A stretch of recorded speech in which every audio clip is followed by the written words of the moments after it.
for joining us today for our session 9 of the Ohio McKinney-Vento Community of Practice. As you can see, we will be showcasing the wonderful work of the local liaison today, and a lot of content will be covered. So before we start, can you please sign in the chat by telling us your name and pronouns, name of your district, your role, one-word description of how you are doing today.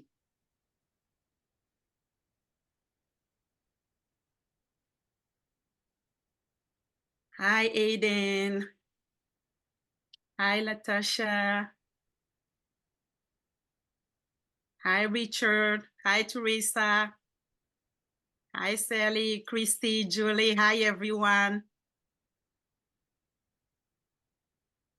Hi, Kevin again. Hi, Mary.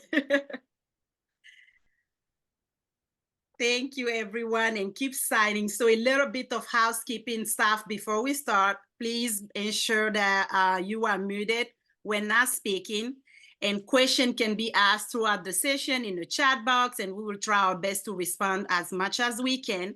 And today's material links can be found in the chat box or on the COHHIO Course to Home webpage, and the recording and note for this session will be shared there as well by the end of this week.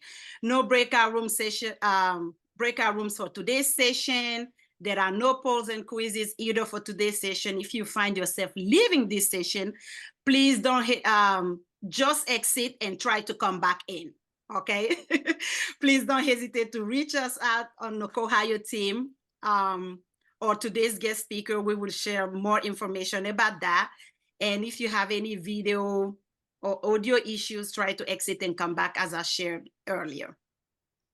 So, as I mentioned earlier, today's session is about showcasing the wonderful work of the local liaisons.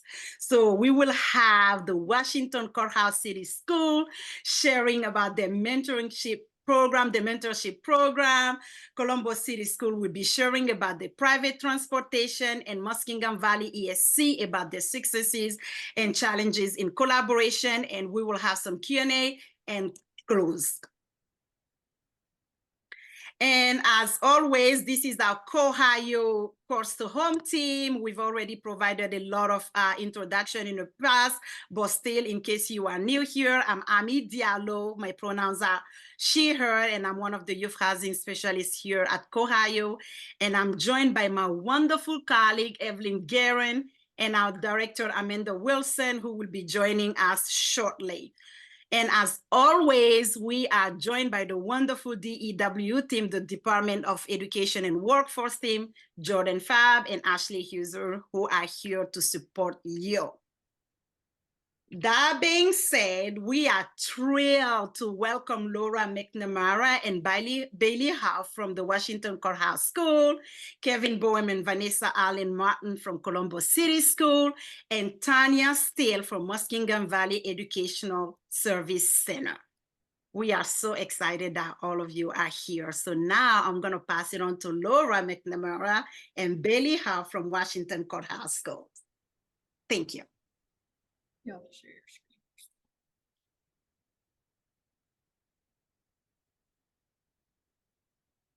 Yep. Okay, we are not as familiar with Zoom as we are with Google Meet. So you'll have to bear with us as we go through and we do our presentation here. Is that how we do that? Thank you. All right, good thing Bailey has this together.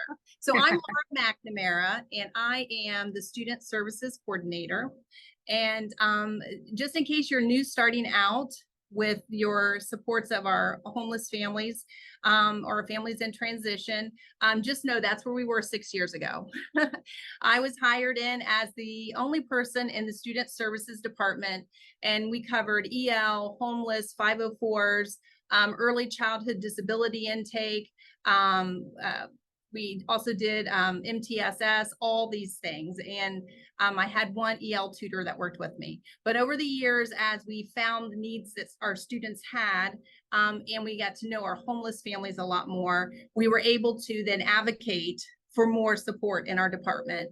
The first person that we hired was a prevention coordinator, and she worked with our homeless families as well as our students who had severe behavior issues. She was actually a BCBA. And so that was really beneficial. And as we went through and we met our homeless families, what we found were they were very elusive. Many times they're embarrassed, or they're afraid you'll take their kids away if they tell you. And so we had to find a way to bridge that gap so that we could build a relationship. And so we were able to apply for a grant, the McKinney-Vento sub-grant.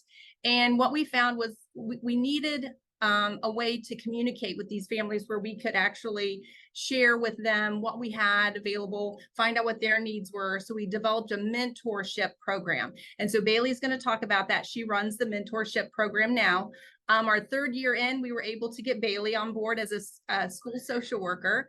And so we were able to broaden each year, little by little, the things that we had in place for our families. So I'm going to let Bailey talk a little bit about what she does, and then I'll come back in later.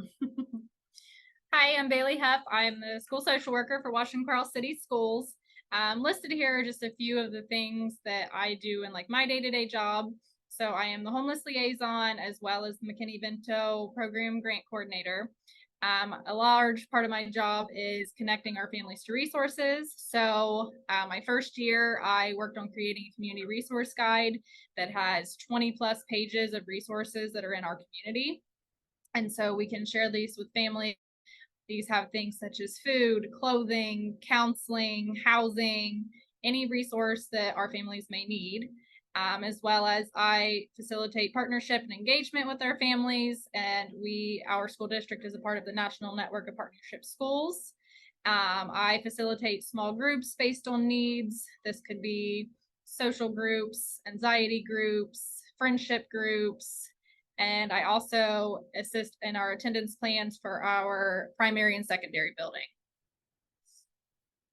So as Laura talked about, I oversee our homeless students. And so as many of you know, McKinney-Vento Act defines homeless children and youth as those who lack a fixed, regular, and adequate nighttime residence.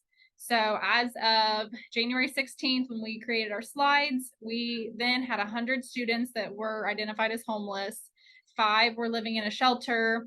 8 were living in hotel or motel, and 87 shared housing with others, which is considered doubled up housing. So our homeless students all have the ability to be a part of our mentor program. And so, like Laura said, this is funded by the American Rescue Plan, Elementary and Secondary School Emergency Relief, Homeless Children and Youth, funds released from the Ohio Department of Education. So we are on our 3rd year of this grant, and we are actually about to apply again here in March to hopefully get it for another 3 years. And so the purpose is just so that we can kind of keep an eye on these homeless families and help meet any needs that they have. So again, I talked about clothing, food, counseling, and so our students can get paired with a mentor here at school. And so our mentors are staff members. It can be teachers, principals, counselors, paraprofessionals, anybody who is a full-time employee of the district. And so our mentors and mentees, they meet at least twice a month. And so we typically do this during lunchtime. And it's just that kind of positive social support person that these students have at school. And so they can eat lunch together a couple times a month. They can talk about things going on at home. They can talk about things going on at school. And so the mentor just kind of helps bridge that gap between the family and the school. And so they can work on talking to them about their attendance. They can work on talking to them about their grades. So they check both of those things, and just kind of have conversations with them if they're missing school a lot. Hey, why are we missing school? What can we do to help get you here? If they're struggling academically, again, they can reach out to teachers and say, hey, I know that they're struggling in math class. What can we do to help them get that math grade up? And so they also can just kind of help advocate for that student in the classroom as well. And so okay. Expectations. And so 66 out of 100 of our students currently have a mentor. So the remaining students that were not paired up, either the parent denied, or as Laura said, a lot of these families are elusive. And so they're families that we just simply haven't been able to get a hold of to even get them to agree or disagree to a mentor. So 66 though of our students do have mentors currently. So these are just kind of the specific duties and expectations of our mentors. So we have mentor meetings that are virtual, and we do, I believe, 6 a year. So we do our initial, we do one each quarter, we do one at the end of our first semester right before Christmas break, and then an end of year meeting as well. And so in these meetings, we just kind of talk about things that are coming up. So around Christmas time, we talked about, hey, get those needs that your families may have before Christmas. Do they need food before we go on break for 2 weeks? Do they need help getting signed up for some of the Christmas assistance that we have in the community? And so we just talk about needs. And then our family or our mentors also have to meet, like I said, 2 times a month for at least 30 minutes each time with their mentee. They also have to check in with the parent at least once a month. And this is, again, just a check-in to help bridge that gap between the parent and the school. And so they can check in, hey, do you guys need food right now? Do you need clothing? How do you feel like your child's doing in school? Those kind of things. Again, they gather the data on attendance, on academics, school discipline, and we use that gathered data to coordinate with other building staff. So whether we need to talk to the school counselor, or we need to talk to the principal, or whoever we may need to talk to, and we just kind of help make sure that those students get the support services that they need. We do make sure that we maintain strict confidentiality at all times. And again, this person just serves as a role model for that student. And obviously they adhere to ethical and professional standards. First, so I can see. Thank you. So the first year that we had the grant was basically just mentors, and we did have tutoring. And again, we always get parent permission. We don't assign someone a tutor without that. It's a great way for us just to know what's happening because Bailey has made such good communications and built relationships with our community. We actually have a mobile dentist that the students will get services for free. We have a vision doctor that they can go to for any of their needs, whether it's to be assessed or whether it's to actually purchase the glasses or whatever they need. We have a doctor's office that works with us. We have a lot of these that will do things for free for our students. We have a special friend of the district that also will pay for if the students have to get a physical for a sport or a physical for a job. He covers like those strange costs that come up for students that they can't afford. So by having the mentors reaching out to Bailey and letting her know what each family needs and what their students needs, we're able to then make sure we fulfill those needs. But after the first year, we found that there were a lot of trauma for our students. And so we felt like we really needed to support students in their behaviors and help them work through their trauma. So the second year, as part of our grant, we revised it a little bit, and we were able to hire a behavior technician that was just for our homeless students. And she was trained under our board certified behavior analyst, our BCBA. And so she knew exactly how to provide interventions and to show teachers how to intervene with students who had behaviors. And we saw a dramatic increase in our homeless populations in their grades and their attendance at school, and just their general like social emotional skills and everything like that. So we've had that for 2 years now. And again, this is the end of our 3rd year. Yep. So we're hoping to, apply for the grant and be awarded something, so to help us. But we also this year, as we were towards the end of the grant, we had less grant money left. And all of our mentors agreed to substantially have less for their stipend because they really see the benefit of this and they have a desire to help our students succeed. So, so we did hire our McKinney-Vento behavior technician. Let's see, I think there's one more. There we go. And the other thing that we have is for any student in our district, so that would be including our students living in transition, if they need counseling. That was one thing a couple of years ago when there was a wellness grant that came from the federal government, a health and wellness grant. If they need mental health counseling, our district will cover it through that grant money. So if they don't qualify for Medicaid, so each of our homeless families have that opportunity too, to have that mental health counseling, especially if you're living in transition. That's a lot of extra stress on a child. And, you know, if they're living in areas that are not as, you know, if they're having to live, you know, we've had a few that had to live in cars and things like that, they might need some support on how to work through everything. So we've been able to do that. And like I said, this has been a 6-year project. It was not anything that we were able to do overnight. But every time we would hear another district doing something, then Bailey jumped on it right away, and she would do the research to find out, how can we bring this to our district? How can we find someone in the community that will help us? And we have a very generous community. They're willing to help. And it was just so important to bridge that gap to find out what the families needed and our students needed. We have our resources and then put them together. So that is what we've been doing. And it's really been very successful. Our families, we surveyed them at the end of the year. We've always had positive feedback. They're very thankful, and they now know to reach out to us when they have a need, and they don't avoid us as much as they did in the past. So are there any questions?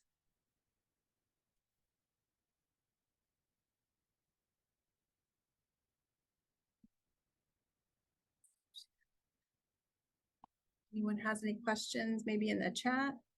I do. Okay, yeah. I'm curious about the behavior technician. What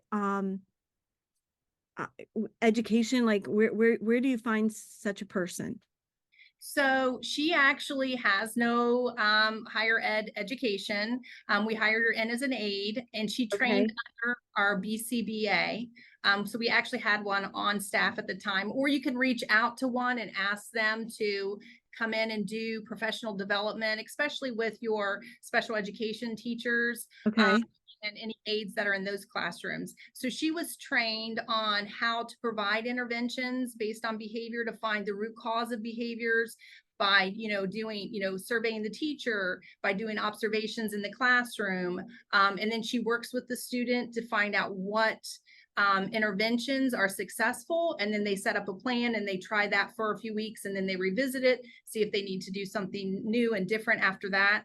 And she goes in and observes any teacher that has a concern. She goes in and observes, and it's just for the homeless students. So they have the list because she is paid for from the grant. She goes in and observes. She goes in if there's some that she has to work one-on-one with in order to work through issues. Some of them she's there first thing in the morning to get them off the bus, because they struggle with getting off the bus or out of a car and getting into the building. You know, they've just really, they have a lot of trauma going on. So her morning is filled at mainly our elementary school, trying to get those kids all situated in the morning. Then she goes through the requests from the teachers of who she needs to come and observe. And then she tries the interventions, then she provides plans. She's also right now doing FBAs and behavior intervention plans, BIPs. We had her trained with our school psychologist on how to help with that. So she is just amazing, super bright, intelligent, capable. We're thrilled to have her. But it was because we had people that could help train her that it made it very successful. Okay. All right. Thank you. Welcome. And So if anyone Laura, has, I was gonna say, and if anyone has questions, they're more than welcome to email us too, or call us. We're happy to share anything that we're doing that would help other students. awesome. We have 2 questions in the chat box really quick. What is the stipend amount from Scott? And the second question from Heidi is this counseling grant for charter school as well?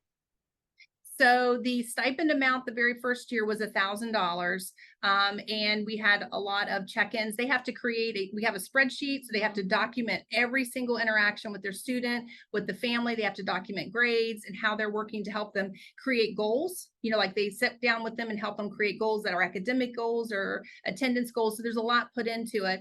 But then this third year, it's going to be $500 because we had to drop it because our money was being used. You know, we had added in the behavior technician. And so everyone still applied. Everyone still applied. It did not decrease the interest in being a mentor. And I think even if it was less than that, we still would have had people apply, because really the sense that you get of what you're doing and helping others is so big. And what was the last one? The counseling grant for charter schools. Yes, is Oh. this counseling grant for charter school as well? It was a grant that came through right at the end of COVID, and it was called a mental health and wellness grant. And I don't know, we had to fill out paperwork or like apply for it, but it was for like a 3-year period. Like we had time to spend it. And we set it aside for the counseling. So I am in charge of the on-campus counseling. So counseling that comes in from other groups, other mental health groups. So they have to have BCI check, FBI background check. They have to, go through certain steps to come into our building so everybody's safe because, we don't know these people.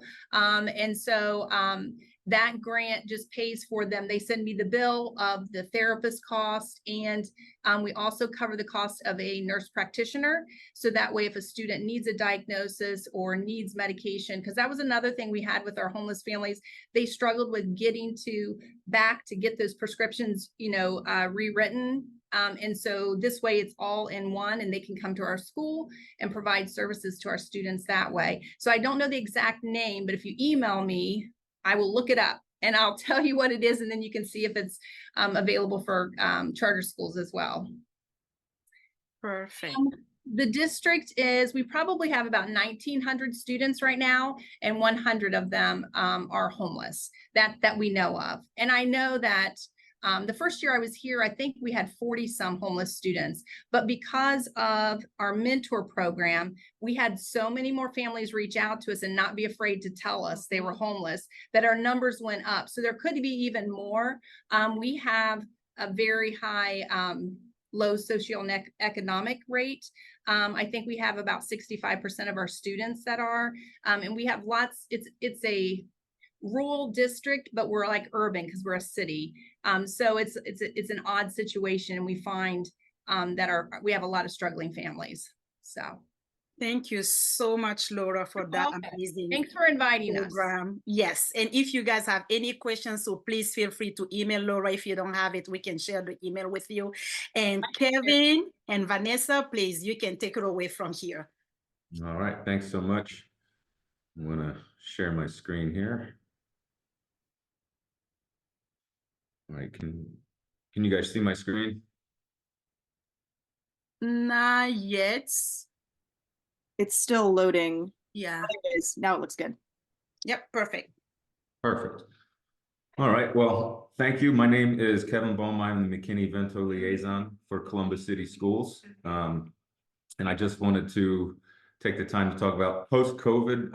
Our program has gone through some, major changes and structures, and I'm gonna talk about some of those things, typically transportation, what we've done, the structure with staffing, and just some of our new endeavors that we're looking at. So just talking about structure, we've since COVID, we've kind of adapted a different structure.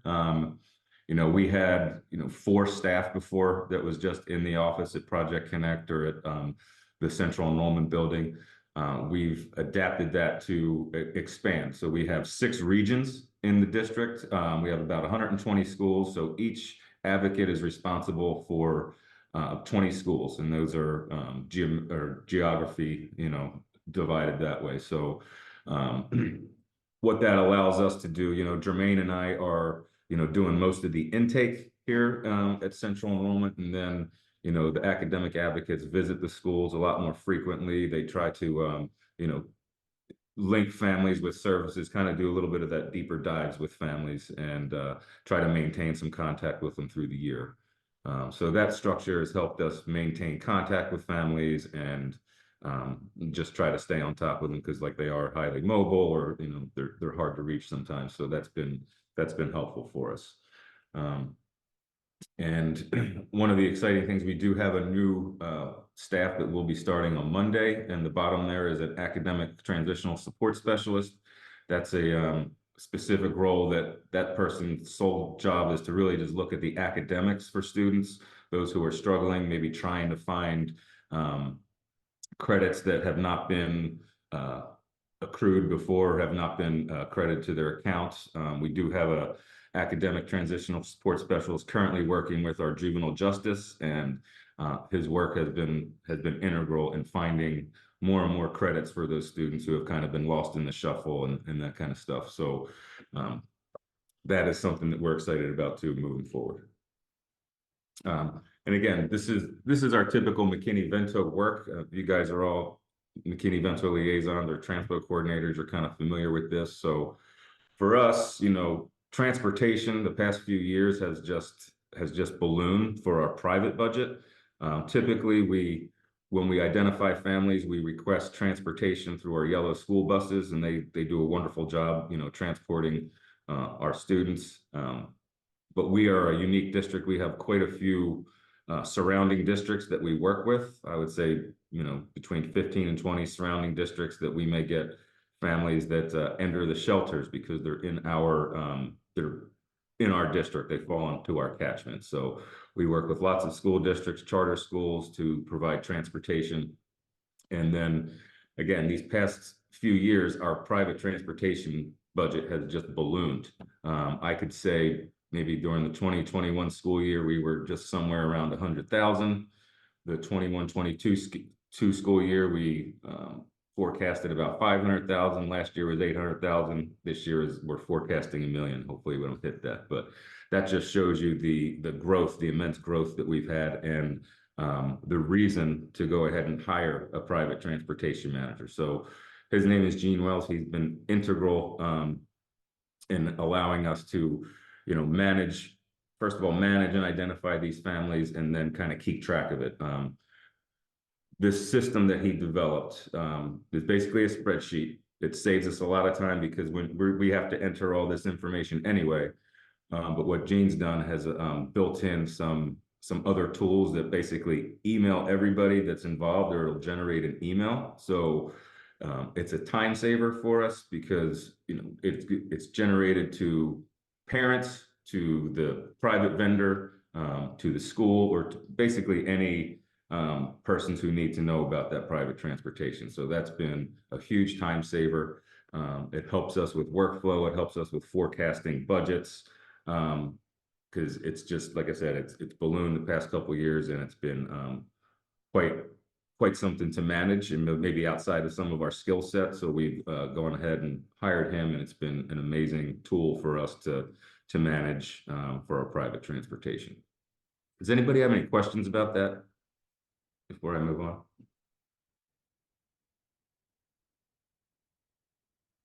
Okay.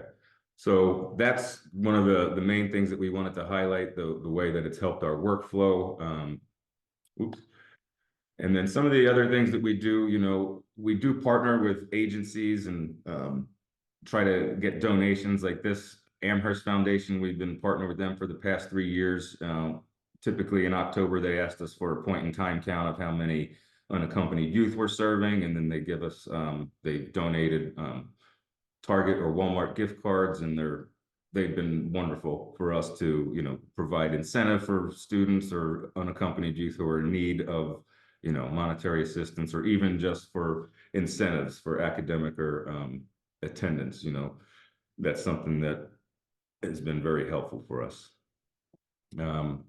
This past year, I would give kudos to Vanessa for this. She's been integral in helping us organize this. Is the first time we ever did something like this, but we had an event here at Central Enrollment where the furniture bank and material assistance providers provided 50 beds for families who were in transition. So that was a good event. The kids were able to come in, pick out their bed. You know, they had stuffed animals and pillows and things like that. So something that they were able to do on their own.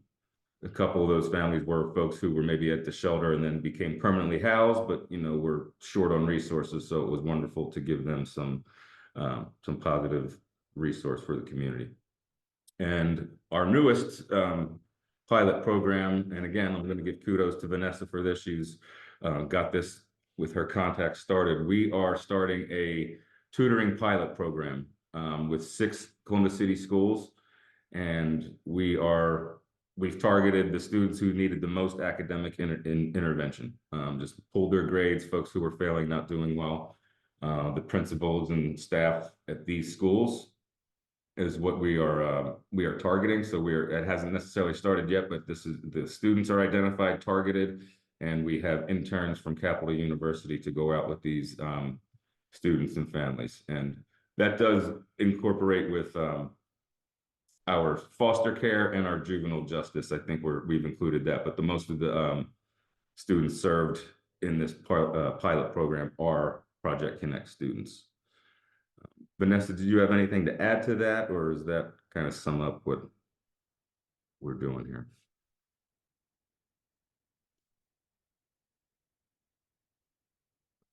I think she's going to add anything, but those are three of the things that we've been excited about for this school year, and hopefully to, manage, and because this is hard work. It gets harder and harder each year, but, trying to highlight all of our successes and things that make our job a little bit easier. So any other questions? No, just to add, Kevin, I was trying to get unmuted while you were talking, and this is Kevin's showcase, obviously. He's the liaison. I'm the supervisor with students and families in transition. Just here for moral support and to kind of hear from the other districts as well. But just to highlight the pilot, I think it's a great opportunity, even as we speak about shortage and funding ending and ESSER, and those dollars being ended, just to think of partnering with colleges and universities who are ultimately looking for hours to work with students, right? So it becomes a win-win.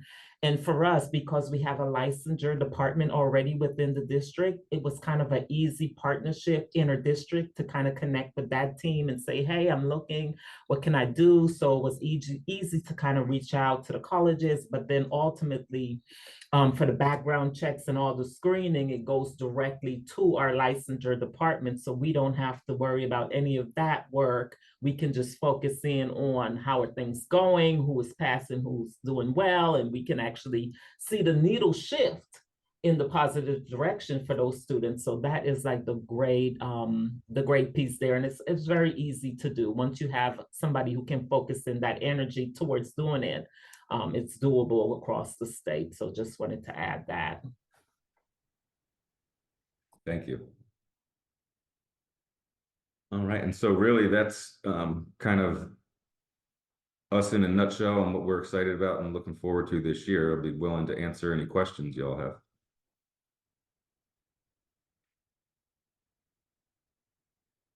Any questions?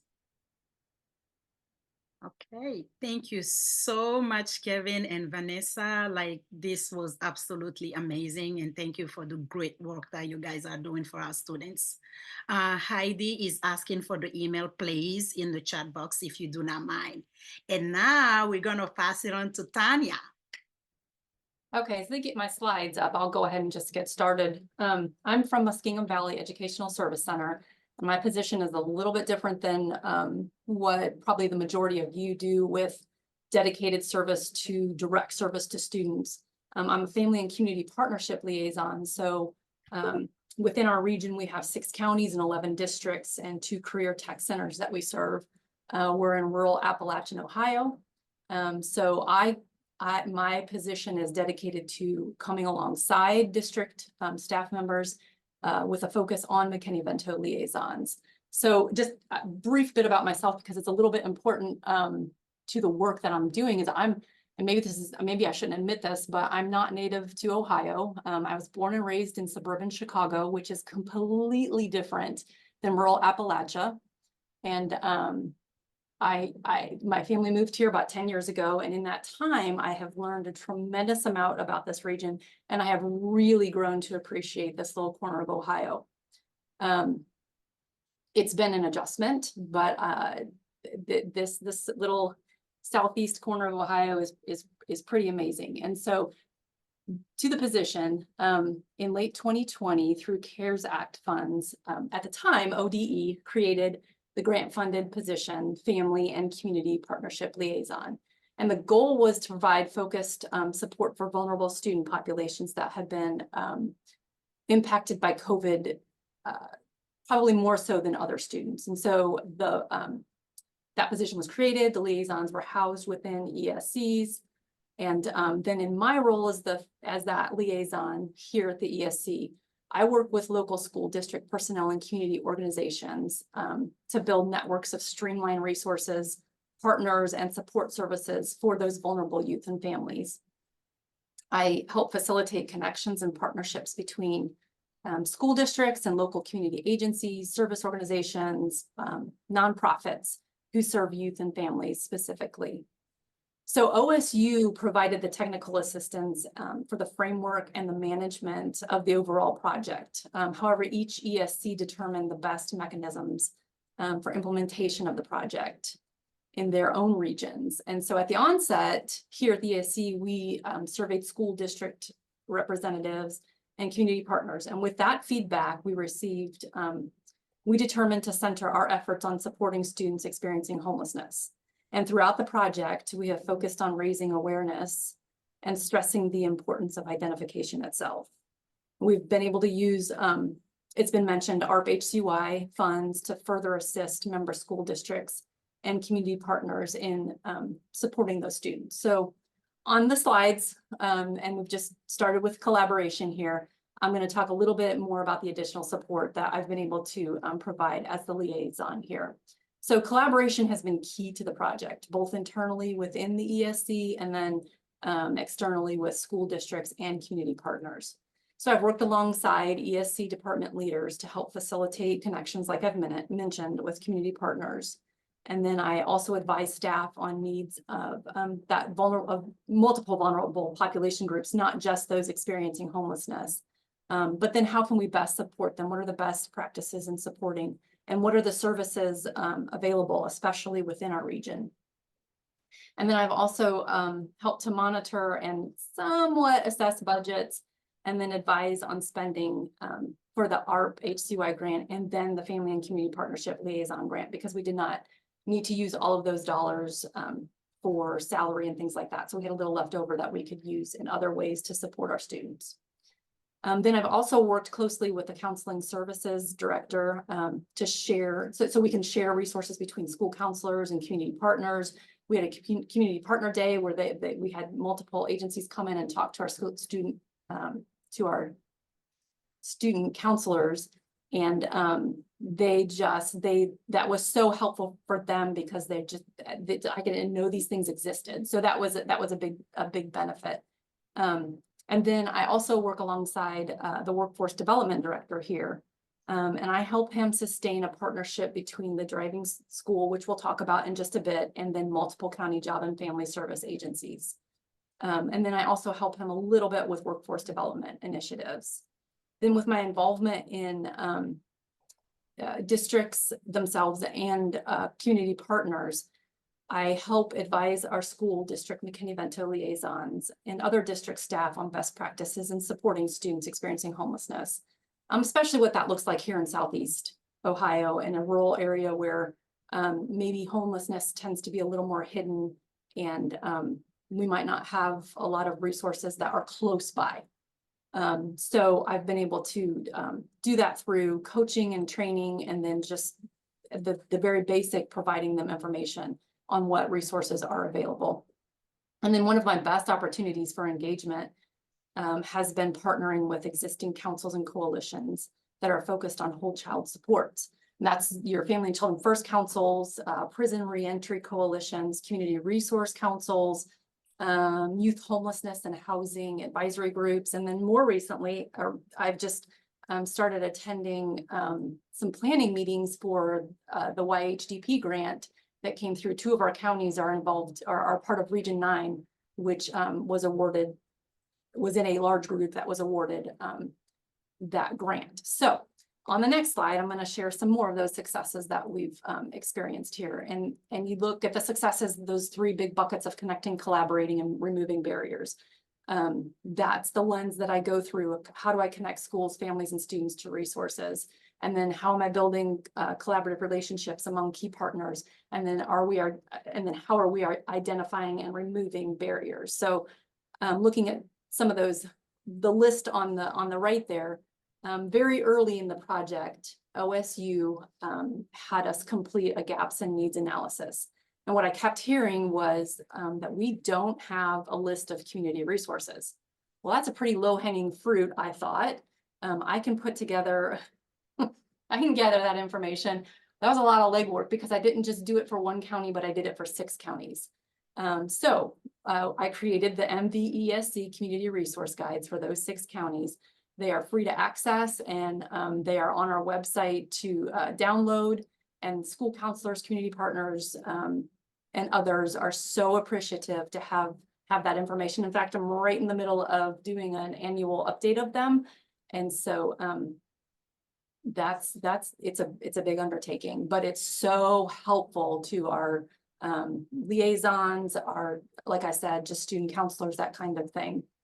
And then one of the first initiatives we implemented was the Educator and Community Partner PD Networking Initiative. Now, this was early on in the project, so we were still meeting via Zoom pretty exclusively, and networking was a little bit, it's easier done in a room. And so that initiative was a little bit tough, but we did raise awareness, and we did provide some education opportunities, and there was collaboration that occurred during those times, and we had some amazing guest speakers come in. So I'm thankful for the time, and so are those that were able to participate. And then, like I've mentioned, I provide support to our McKinney-Vento liaisons. And then I've mentioned the community involvement and how helpful that has been, sitting in on those councils and hearing what is going on in the community, and then being able to let our liaisons know what's happening and the services that are available. And so that has been such a big help. And then, like I had mentioned, some of the unused funds from the Family and Community Partnership Liaison Grant, and then also ARP HCY dollars, we were able to hire in some support for student attendance initiatives, and then mental health people to come in for our, for support. So since we talked about the last 2 already, I'm gonna move on to just a couple challenges that we've faced along the way. And this quote on the left, I have it up on my whiteboard here in the office. I find it pretty helpful when I feel like I'm trudging through molasses on a cold day, because patience and persistence, one step at a time. It's sometimes hard when you guys understand, so I don't even need to get into it. But anyway, some of the challenges that we've experienced here is spreading awareness about the position itself, what the liaison is and does, and how I can best provide support to our districts. And then really focused in on student homelessness, just how prevalent it is in our region. And we're just not identifying, and for multiple reasons. There's a lot of reasons, as you know, students go unidentified in their situations. But then we also wanted to raise the awareness of just the negative impact it's having on these students' education, and then just their life situations overall, and then life beyond elementary, middle, and high school, and what that can mean. And then for varying reasons, it has been difficult to build momentum in our school districts. And maybe you've also experienced this, but the lack of funding for supportive initiatives and projects that could really further support our vulnerable families and students. And sustainability. The grant for this position that I'm in wraps up June 30th. Now, there are a few programs that will remain in place, and we're going to talk about one of them in just a bit. But there are other initiatives that are dependent on securing alternative funding streams. And those conversations are happening, but it's kind of like I have to look at that quote one step at a time when it comes to that. So that's kind of where we are on that. And then on the next few slides, I'm going to share about our driver's ed and JFS partnerships, which has been a huge success, and one of the programs that will sustain whether I remain in this position or not. So about 2 years ago, Lori Lowe, who is our superintendent here at the ESC, asked our school district superintendents what their biggest need was. And they communicated the need for driver's ed programs. In our region, there's a lack of facilities. The few that are available have long wait lists or are too far away, and the programs are quite expensive, so they're cost prohibitive. So Lori's immediate response was to pursue a solution. And it took a lot of work that there were a lot of people involved, and there was just a lot of work that went into it. And that includes a partnership with Ohio Valley ESC. And out of that came the Muskingum, Ohio Valley ESC Driving School. It is an affordable program that's housed within partnering high schools. It includes the instruction portion and then the behind the wheel training with certified instructors. And the impact has been hugely positive for students and employers. So teens who would have probably struggled to obtain their driver's license without this driving school, they now have greater opportunities for further education, career pathways, and then for some support services, such as for those that are available for at-risk students. And then there's also benefit to their families in cost and time. I mentioned, the drivers at a lot of the facilities are far away, so it's almost impossible for some families to get to the facility to have to go through the program. So, and then for employers, a stronger and more ready workforce is crucial for growth and a thriving community. We knew the impact would be positive on many fronts, but as we looked through the lens, thinking equity and prevention, we also knew that there were students who would still experience barriers to the program. So how can we remove at least one of the barriers for students who cannot afford the program? And this is where JFS came through in a big way. Their willingness to appreciate the need of the community, to work through differences between two very different agencies. And did we lose my slides? Yeah, I'm sorry. So sorry. Not sure what happened. My Firefox just went blank on me. That's okay. I'm glad it's not something I did or one of my screens went blank. No, that's it. So I've never had this happen before. we'll power on if that's okay. I can share it. Okay, that would be perfect. So I sorry think so. about that. I That's just okay. I was internally panicking there for a second. No worries. It slowed me down a bit. Can you see it? Yeah. Okay. Because it's a PDF version that I have here.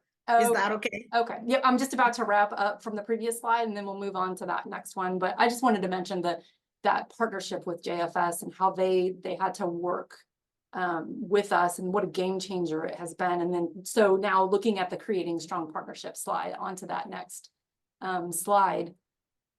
When we looked at the sustainability of partnering with JFS, we knew that the partnership would be strong because there was mutual benefit in the way of investment of time and then even resources. And then just the benefit to families, students, employers, workforce, and the community as a whole. So in this case, as it says on that slide, the partnership will increase the number of licensed drivers, resulting in a more prepared workforce and access to a wider range of jobs, education opportunities, and support services for at-risk students. So each county JFS agency has committed to paying the full fee for income-eligible students to complete the program and obtain their driver's license, which, like I said before, is a game changer for so many students in our region. So how did we increase that opportunity for positive impact? To successfully navigate systems differences, we had to learn a lot about each other. So it was important to understand all the acronyms, or the alphabet soup, I like to say. Every agency has their own alphabet soup that they use. And I'm not afraid to say, hey, what does that mean? Because I have no idea. Please tell me. And so we worked through that, and fund use and privacy policies, and then just fiscal reporting. And we had to be responsive in addressing ongoing and new needs. And the thing is, we were both engaged in seeking viable solutions. So that was fantastic. And then we needed to create systems and processes that were consistent and reliable in practice, not just theory, but in practice. And I'm telling you, it took a lot of practice to get that to work. And then it's important that you carefully and clearly communicate, respect and value each other's goals. And then, I mean, there's just differences, and coming up front and recognizing that there are going to be differences, but focus on the opportunities rather than those barriers. And then in our case, it was just, we wanted to help students. And so here at the ESC, we are very grateful for our partnerships with those JFS agencies. And then just an exciting bit of news for the school itself, for the driving school, is the program is expanding into multiple counties and school districts throughout Ohio. Through funds from the Creating Opportunities for Driver Education grant. So that's just exciting for so many students that will, because there's driving ed facility deserts throughout the state. And so we have school districts that are willing to partner with the driving school and then the JFS agencies in those counties to help students that are income eligible. So I thank you for your time. And then I welcome any questions if you guys have any. And then they just showed, there's my information on the next slide, on that slide. So again, thanks so much.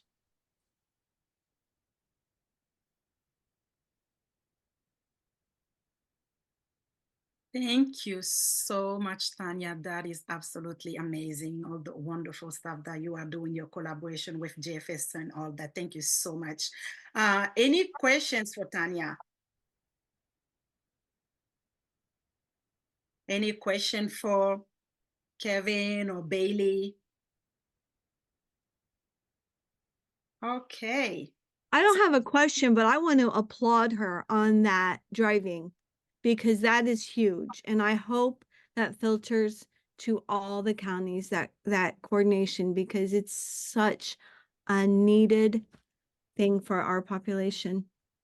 So good job, good role model. Hopefully we can jump on it. I didn't do the driving school. The small part of Well, those JFS agencies willing to work with us was work, but it is exciting, Amy. So thank you for that.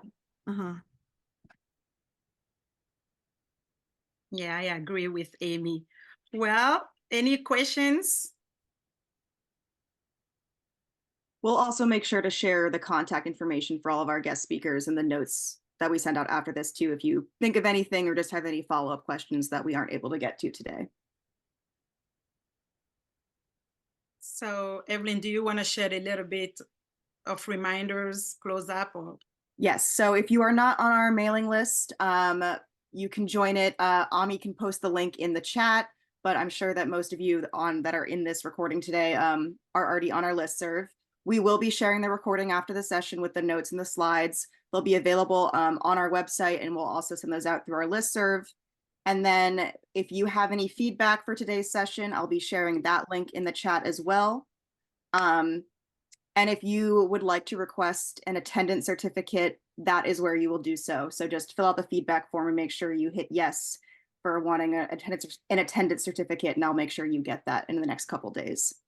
But I think those are all of our reminders. Our next McKinney-Vento session, I believe, is in May 15th. May 15th. So we hope to see you all there. And thank you all for attending this session. I hope that, hearing what other districts are doing has been helpful and inspirational and gives you an idea of what you could be doing in your own community. So I hope you all have a great rest of your day. And we're always here if you have any questions or need any technical assistance.